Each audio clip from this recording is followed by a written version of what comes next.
Hey everybody, it's Jason Blaha here, and once again it is time for a Dadbod to Daddy training vlog. So today is back in bicep day, and because I kind of wanted to get through this workout a little bit quicker, didn't want to mess with setup, I'm like, I don't need both rows and pull-ups. My back, my lats are probably my best muscle group. Some people say probably my calves too. You know, I can come in and do 5 sets of weighted pull-ups and just go hard on those, and my back will be fine. Really, I have other muscles that need to be worked more, and so I don't feel like I need a plethora of movements just to keep my back on point. I really don't, especially since my main goal is to get leaner while bringing up the weak points. The cutting is a little more important, and again, pull-ups work great for me. Of course, you guys can see that. You can see what my lats look like. Pull-ups clearly with this technique that I'm using work phenomenally well for me. My lats get a tremendous stretch, they get a tremendous pump. So again, it works extremely well. And again, the main thing I do here is getting that stretch at the bottom. That's the most important part. I actually almost don't care about a pull-up. I almost don't care what a pull-up looks like, to be honest, as long as you get the stretch at the bottom and you don't cheat, okay? And a pretty wide grip helps with the lats. That nice wide grip helps with the rear delts and everything more. So as far as the other upper back goes, really a lot of that's just shoulder, and I have a whole shoulder day yesterday, right? We did a ton of exercises that hit the traps, that hit the posterior delts, all of that already. So again, for me at this point, I don't feel like I even have to do rows if I don't want. So instead of, 3 sets of pull-ups, 3 sets of rows, I just did 5 hard sets of weighted pull-ups. They're right at 6 reps each, which is right about what I can do with this weight. And just knocked the back out and got done with it so I can get to the arms, because the biceps are still more important. Now I do feel like, and a lot of people point out that some people say, actually you have good arms. I don't know why you don't think you have good arms. I don't know, maybe because I get a lot of negative comments still, but also because my back and everything outshadows them. So I do feel like arms need to remain a high priority. They've actually come up, and I do realize they're relatively balanced, and as I get leaner, they'll probably continue to look bigger just because my waistline will get smaller. So they're getting stronger though. So as far as really strict curls, I only just now bumped to this weight last week. I've done heavy cheat curls. Answer that other question. People say, why do you go so light on these? Because I'm doing them as strict as possible through a full range of motion, right? I'm blocking out at the bottom. I'm coming up with no swinging and bringing the bar to my face to get that other movement of the biceps. So I'm doing the biceps through a full range of motion, extremely strict. You guys have seen me do cheat curls with 185 pounds, okay? I feel like my biceps are bigger now, just doing this really strict curling and working the multiple angles. And I'm not worried about hitting them with a really heavy weight. I just did weighted pull-ups. Keeping in mind, I'm 215, guys, 215, 216, plus that 45-pound plate. Those pull-ups is plenty of heavy weight.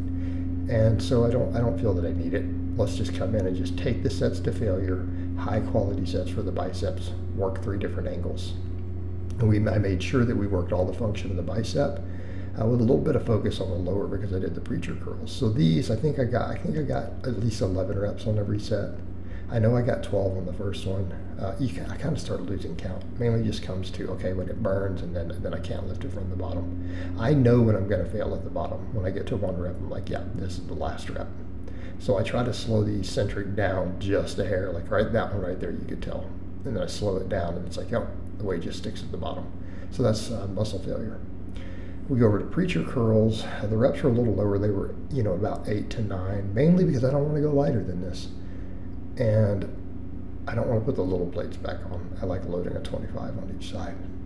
And it's still not a lot of weight. So with the preacher curls, I go with that very, very close grip, mainly because I feel a deeper stretch in the lower part of the bicep. I feel that lower insertion pull a lot more at the bottom when I do that closer grip. And again, I feel like it's helping. I mean, if people don't see my back and my big lat spread, because that's the problem, like my arms, I can't touch my sides.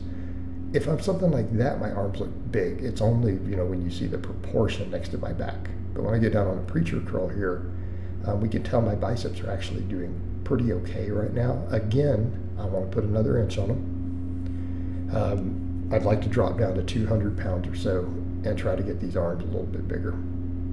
Okay, but I need the tricep work with that too. But triceps get hit just as hard.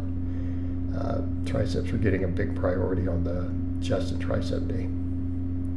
Every chest exercise I do hits triceps also. Then I isolate the triceps from a couple angles.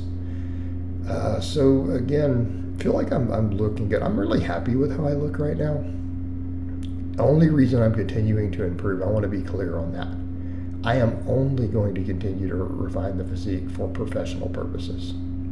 So I want to be absolutely clear there and transparent. Should probably mention that. Anything I do further is purely to grow my outreach, to build my coaching business, to grow my channel, get this channel up growing again. That's it. It's purely professional. I'm perfectly content with how I look. Money-wise, I need to look better. I need to get leaner, need to get bigger, need to get more proportion. Okay? And I accept that. But I want to be clear on that because, you know, a lot of times these things come up and a lot of people, it's something else. So they have the need, they don't feel good. Like right here, look at these curls. Like I'm perfectly happy with how I look right here. If this were not a professional thing for me, I would stop trying to improve. I'd just be like, I look great, I'm happy. So, yeah, the curls. So let's get over to what we did with these though. Dumbbell curls. I took these to failure. So on these, I start with a hammer grip and then I supinate the wrist on the way up. Why? It's one of the other functions of the bicep is that supination and pronation. We could argue that it may not contribute much to muscle growth, but I get a little extra forearm work with it, right? And it works. So we're working, finishing off the bicep. And I mean, I do like the incline curls too, but I feel like at this point, I just want that little bit of extra freedom of movement to do something like this because the other stuff is all locked in position. This just gives me that freedom of movement to work that other function of the bicep. And when we do an incline curl, I don't feel that function works as well. You're almost missing the point of the incline curl if you go into a hammer grip. With a standing dumbbell curl, all good. And again, I'm keeping these very, very strict, trying to keep the range of motion complete. And again, my biceps were lit. And this also gave me a nice forearm pump to go with it due to that, the hammer curl position. And then we finished up with one set of hanging leg raises. And on arm day, I only do one set, mainly because all this pump work in my biceps and then all the squeezing and the pulling, my grip is so fatigued and my arms tend to be so pumped that I can't hold onto the bar. My grip starts failing on the hanging leg raises. So I only do that one set. Most of the other workouts I tried to do two, and like the posterior chain day this week I did 3 total sets for abs. So again, trying to just get about 9 to 10 sets for abs every week. All right, guys, but that's really all I have to say on that today. I hope it's been informative, and I'll talk to you guys and gals next time.